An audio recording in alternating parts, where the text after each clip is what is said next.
Bonjour mesdames et messieurs, bienvenue dans votre émission hebdomadaire ActuPaix pour vous informer des actions de consolidation de la paix et de promotion de la cohésion sociale au Mali, au Sahel et partout dans le monde.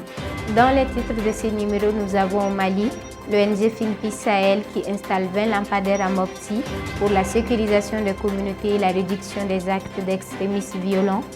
Au Burkina Faso, le projet GNP développe une approche transfrontalière entre le Mali et le Burkina Faso. Au Mali, le projet quinquennal de consolidation de la paix, de stabilisation et de réconciliation appelé projet PCP de l'USAID s'achemine vers sa fin. Au Tchad, le projet Résilience et Emploi au lac Tchad contribue à la stabilité sociale et économique de plus de 600 000 personnes. Comme annoncé dans les titres, au Mali, l'ONG Think Peace Sahel installe 20 lampadaires à Mopti pour la sécurisation des communautés et la réduction des actes d'extrémistes violents. Dans le cadre de la mise en œuvre des petits projets, du projet de résilience des communautés à la prévention de l'extrémisme violent en engageant les acteurs de changement, l'ONG Think Peace Sahel a installé 20 lampadaires dans les villages de Waerdé et Djalango, dans la commune de Soukoura, cercle de Mopti, région de Mopti. L'installation des 20 lampadaires contribueront à la sécurisation des communautés et la réduction des actes extrémistes violents dans les 10 villages qui font l'objet d'attaques à main armée, de banditisme, de vol et d'assassinat. De plus, elle permettra aussi aux habitants de vaquer librement à leurs occupations et de faire des activités nocturnes qui génèrent des revenus grâce à la lumière des lampes. Le projet de résilience des communautés à la prévention de l'extrémisme violent en engageant les acteurs de changement est financé par le Fonds d'appui au moteur du changement.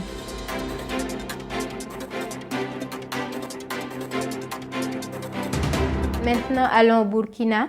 Le projet GNP, une approche transfrontalière entre le Mali et le Burkina Faso, vise à appuyer les efforts du gouvernement du Mali et du Burkina Faso dans le cadre de la mise en œuvre de la stratégie intégrée de la jeunesse du G5 Sahel en faveur de la construction de la paix et de la sécurité. En soutien aux politiques nationales en matière de citoyenneté et à la stratégie jeunesse du G5 Sahel, ce projet vise à renforcer la citoyenneté des jeunes en vue de favoriser leur engagement et leur participation dans le processus de consolidation de la paix et de la sécurité.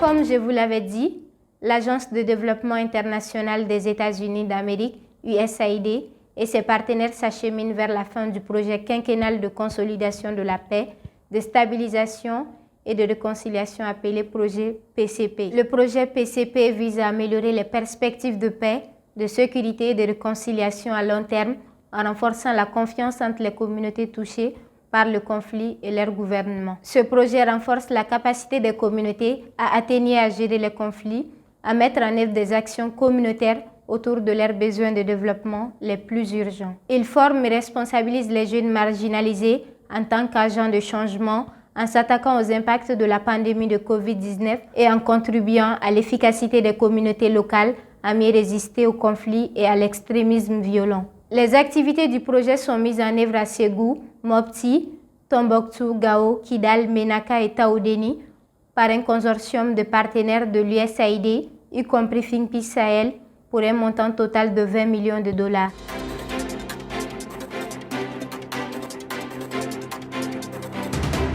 Au Tchad, le projet Résilience et Emploi au lac Tchad contribue à la stabilité sociale et économique de plus de 600 000 personnes. Financé par les fonds fiduciaires d'urgence de l'Union européenne pour l'Afrique, le projet Résilience et Emploi au lac Tchad contribue à maintenir la stabilité sociale et économique dans la région du lac Tchad, à l'ouest du pays. L'action vise à favoriser le développement socio-économique ainsi qu'à accroître la résilience des populations vulnérables. Quelques 600 000 personnes bénéficient du projet. La redynamisation du secteur de l'économie locale et les investissements dans divers secteurs permettent d'offrir de nouvelles opportunités d'emploi et d'espoir aux jeunes et aux femmes qui pourront ainsi choisir parmi différents moyens d'existence et devenir des acteurs à part entière dans leur communauté.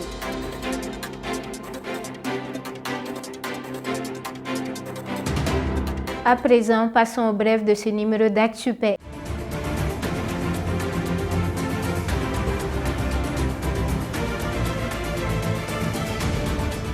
Au Mali, un projet d'autonomisation des jeunes de la région de Mopti, financé par l'aménagement, redonne vie à l'école technique Saint-Joseph de Sévaré. Plus spécifiquement, ce projet a permis de former et d'équiper 32 personnes dans différents corps de métier afin qu'ils créent des revenus pour eux, leurs familles et leur communauté. Le but ultime étant de leur éviter la radicalisation ou de verser dans l'extrémisme violent.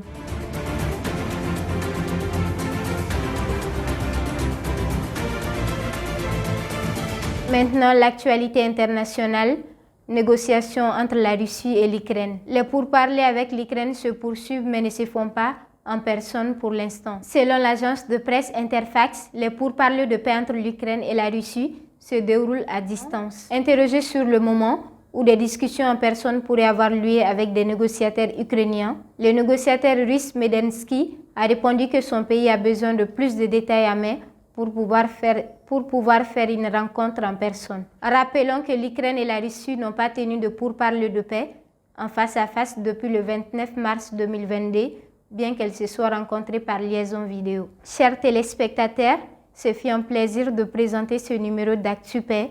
Je vous donne rendez-vous la semaine prochaine pour un autre numéro. Et n'oubliez pas, l'amour et le respect sont deux facteurs indispensables à la cohésion et à la durabilité d'une union. Je vous remercie. À très bientôt.